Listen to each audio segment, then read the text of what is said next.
Hey y'all, want to hear a ghost story? I've had unexplainable things happen to me throughout my entire life, so it typically doesn't bother me too much because it's usually surrounding family members. And that's why it was particularly unsettling when I moved into this house and things started happening, and I knew it was no one in my family. How did I know it was no one in my family, you might ask? Because one day I was running up the stairs, and as I reached the top of the stairs, I literally froze in place because I got the image of a white man with jeans and a button-up white shirt on in my head. And no, I don't think I'm psychic or anything like that. I do think that sometimes our intuition gets turned up a notch, and I think that this may have been one of those situations because super clear picture of somebody that I have never seen in my entire life. About 2 weeks after that, I ended up sleeping in my car because of all of the things that happened in one night. The first thing that happened was the TV turned on by itself.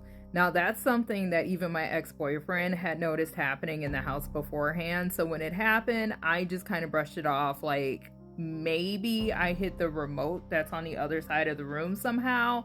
Maybe it was the dog. I just kind of got it out of my head. Then while I was on the phone talking to someone, wine glasses that were sitting in a wine rack started to vibrate. That's the best way I can describe it. They started vibrating. And as soon as I stopped talking while I was on the phone and looked at the glasses, they stopped on a dime. They did not slow down and stop, they just completely stopped. That happened 2 times. And no, it wasn't seismic activity. I live in Michigan, and it was not a truck or anything like that. I live on a private road.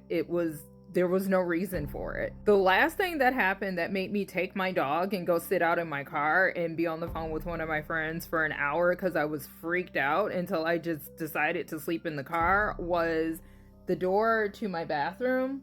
That door opened on its own.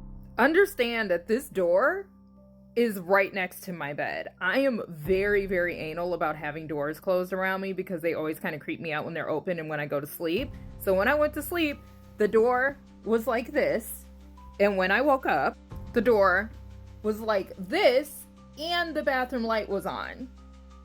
I don't sleep with any of my lights on. That was the moment that I decided to go and chill out in my car with my dog.